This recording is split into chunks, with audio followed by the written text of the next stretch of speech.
Julie here from Copy What I Use for Revision, and in today's video I'm going to show you how to learn some geography GCSE facts, and in particular today is going to be about the Earth's structure by using some clever memory techniques. Okay, so basically what we're going to learn today, this is courtesy of BBC Bite Size. I just actually printed that off just to give you an idea of what sort of facts. They basically just show you how the Earth's structure is broken up. And it's actually made up of 4 different layers, which is the inner layer, the inner core, the outer core, the mantle and the crust. And what I've done quickly is I've condensed that because I actually hated geography in school, but my daughter took GCSE geography. So I sort of had to try and learn these facts and make them as interesting as I could for myself so that I could help her. And this is the sort of techniques I used to use. So I don't know if you can see that, that's just something I've made very quickly this morning. So basically, I'm going to read off here just to make sure I don't lose any information, important facts for you. So first of all, the inner core, what we need to learn about this is that the centre is the hottest part of the Earth structure, and it's solid and it's made up of iron and nickel, and it's got temperatures of up to 55,000 degrees. Now, as you can imagine, there's quite a few facts to learn there just in that first part alone. So what I'm going to do, those of you familiar with my memory techniques, and for those of you who aren't, very often I do them in the form of a journey method, which can either mean a journey outside or can actually be in my own home. And they're just where I make imaginary stories within each room within the house to try and remember important facts and figures, and also, more importantly, to store them to the long-term memory, because that's what helps me then to keep this information stored so that I can help my daughters then anytime they need any help with their studies. So how I've condensed these facts down is, for the first room, it doesn't matter what room it is, it could be this lounge, it could be any room in your house, it could be an imaginary room in your mind, it doesn't really matter. The important thing is to make the story as interesting and as out there as you can, because that's the way you're actually going to be able to remain and remember the information easier. Okay, so in the first room, the inner core, if you notice on the top, I've put in the form of an apple, and that's to remind myself that the first 2 structures are going to be cores, okay? So the inner core, how we're going to remember now, is the hottest part of the room. It's made up of iron and nickel, okay? And that is actually solid. So the way I've done this now is to think of a solid iron statue in my lounge, and the lounge floor is completely covered with 55,000 nickel coins. All right, the statue is to show that it's actually solid, and the 55,000 coins, I'm sure you've guessed now, is to actually represent that it's 55,000 degrees. Now, how are we going to remember it's the hottest part of the house? We're going to do that by having this solid structure of a statue and the coins all melting due to the intense heat. So that's how we're going to remember that it's made up of nickel and of iron, and we're going to remember them all melting, so that's going to be the hottest part of the room, and there's going to be 55,000 coins, so that reminds us it's going to be 55,000 degrees, the heat. Now, around this imaginary room or room you're using, there's also going to be what we're going to call an outer core, an outer structure that runs around this room. Now, this one has also got iron and nickel in it, but that's actually in liquid form. So what's going to be the easiest way for us to remember that this room is different in that it's liquid? Well, my easy way of remembering it is that all this molten and melted iron nickel has now flown into the outer layer of this room, and that is how we're going to remember. We can call it like a garden room if you like. You can just think that it's all gone like an outer room that's in the garden, and it's all in liquid form, showing that this is made up of liquid iron and nickel.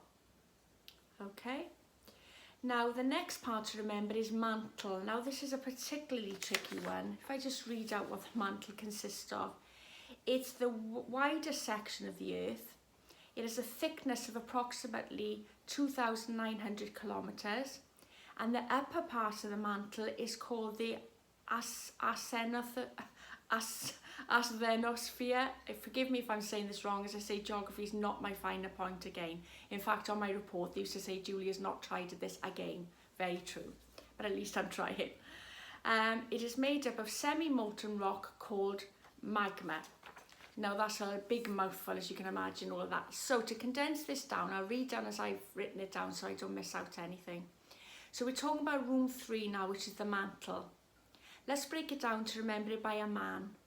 You've got a man looking down in horror, the look of horror on his face, because when he's got a big measuring tape on, imagine this man with a measuring tape now, and his waist on the tape measure is showing measuring 2,900 kilometres. Now I know that's really, really far-fetched, but guess what? That's how you're going to remember it. Because the more far-fetched your images and stories are, the easier it is to retain these facts, okay? So you've got a man for mantle. He's looking down to measuring tape, which has got an astronomical size waist of 2,900 kilometres. Now, we need to remember that the upper mantle, remember what I just said, that the upper mantle is called the, as that big word, Arsenough or whatever it was, okay. He's actually going to have a t-shirt, and on his t-shirt he's going to have a slogan, as, dash, the, dash, nos, N-O-S, dash. So that's a, dash, the, dash, N-O-S, dash, okay. And that's to remember, to break it down to as the nosphere, okay. I will put a copy of this up after so you can see the word, because I've got no idea how to pronounce it. I'm sure my daughter, if she was here now, would correct me because she's the geography expert. All we need to do is remember as parents that we're going to break it down as the nos, and we're going to put a fear at the end of it, okay? Okay, now we're going to remember the next bit. So this man now, wearing this t-shirt, is going to bite into a Magnum ice cream. The Magnum ice cream is going to prompt us to remember magma, okay? Because that's what the it's made up of, semi-molten rock called magma. So we're going to remember magma by him eating a Magnum ice cream, and guess what? He cracks his tooth. Why? Because there was a big rock inside the ice cream. I did say these stories are going to be really silly because that's how we remember them. Bites into Magnum ice cream, there's a rock inside, and he breaks his tooth, right? So that's how we're going to remember the semi-molten rock, because it's inside the magma, the Magnum. Now, we've got to remember now, in the next part, it's going to be the crust. Now, this is the surface of the Earth, and it is a rock layer forming the upper part of the lithosphere. The lithosphere is split into tectonic plates. So now, the only way I can think of to remember this lithosphere, let's do the crust bit first of all. We go into the kitchen, say into the next room, and he's going to take a crust of bread to prompt us to remember crust, and he's going to cover the surface of his tooth, okay? The one that's broken. So that's how we're going to remember the crust is the surface of the Earth. In this case, he's surfacing the tooth, but we're remembering the Earth, okay? You get the picture. Now, the upper part is called the lithosphere. So when he puts this bread to cover the surface of his tooth, he's going to develop a lisp. Now, forgive me, anybody's got a lisp. I'm certainly not making fun of lisp because my own daughter had one, okay? So that's not the intention here. It's just the only thing I can think of to link in lithosphere. If you can think of something different, then fine, you use another word, but that's how I'm just remembering it. And it's split into tectonic plates, and the easiest way I found to do that was to console himself. What he does then, he reaches over and gets a plate of a slice of apples. The plates obviously is a no-brainer to remember the plates. The tectonic, I've got pieces of apple because I think who's the biggest tech wizards company? Apple. So that's how I remember the tectonic plates. But again, feel free to make up your own stories, okay? So let's just recap now. Room 1 is where we've got the inner core, which is an iron statue and a floor covered with 55,000 nickel coins, and they're all melting because it's the hottest part of the Earth. We go into room 2, which is a layer around room 1, and all the molten, melted liquid nickel and iron is actually gone into that room. Okay, so that shows that in the second outer core, outer room, it's actually got liquid nickel and iron. Let me just make sure I haven't missed anything there. In a core, it is a liquid layer of iron and nickel, right? Great.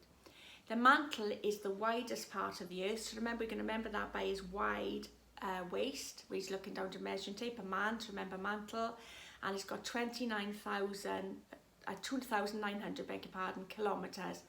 And he looks up at his t-shirt, which has got the slogan, so that's the upper part of the mantle. And that is called this, I'll have another go to it, as their nosphere. That sounds a bit better, doesn't it? But we're going to remember it as a t-shirt with the slogan as/the/nos, and we're going to put a fear on the end of it. And then it's made up of semi-molten rock called magma. We're going to remember the magma by the man eating a Magnum ice cream, and he cracks his tooth on a rock inside to remember that there's a semi-molten rock. Now room 4, which is the crest, he's going to go into the kitchen, and he is going to, that we've got to remember then that's the surface of the earth. He's going to go into the kitchen and he's going to put it on the surface of his tooth to remember surface. And this is called lithosphere, so he's going to develop a lisp when he puts the actual crust around his tooth. And then he comforts himself because he's feeling a bit down in the dumps having cracked his tooth by reaching out for a plate of slices of apple, which makes us remember about the big tech giant, which is Apple. Hope that's helped to remember what I think is quite a chunky piece of text about geography. Okay, and hopefully will help you then to pick up ideas for any subject you're struggling with helping your child, because I say these GCSE exams will be upon your children before we blink an eye. So my recommendation to you would be to start revising with them now in the 6 weeks holidays, because with this current COVID-19 situation, who knows what's going to happen with their future study. So I think more than ever as parents, it's really, really important that we're helping our children to make sure they don't fall behind with their GCSE studies or any other studies for that matter. Alright, so this is a fun memory tip you can use not just for GCSE but for any sort of topic or for any sort of level. Just a quick tip, if you're interested in these type of memory tips, I can recommend a book that I personally use. It's by Dr. Chan. It's called the Total Recall System, GCSE Total Recall System. It comes complete with a 30-day money back guarantee. It's got lots of other different ideas like this and memory tips. Great for children because it's written in a really child-friendly way. If you fancy giving it a go, I'll pop a link at the bottom of this video. As I say, it's got very similar sort of memory techniques and I highly recommend it. But I say, just want to make you aware that if you click the link, there is a chance that I could get paid an affiliate commission. But rest assured, you'll pay exactly the same for the product, still get the guarantee, the full 30-day money back guarantee. And as I say, I strongly would urge you to buy it, but I would also say that I only ever recommend tools and books and anything that I have actually personally used myself and found to be useful and made the process easier.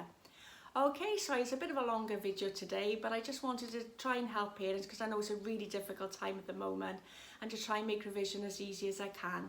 And I'm aware I haven't made videos for a while, so apologies for that. I've been writing some books, so keep them busy. Alright, in the meantime, stay safe and stay well. And as ever, feel free to like my video if you found it useful and pop some comments, anything you might want further advice on. That's it for today's video. Bye for now.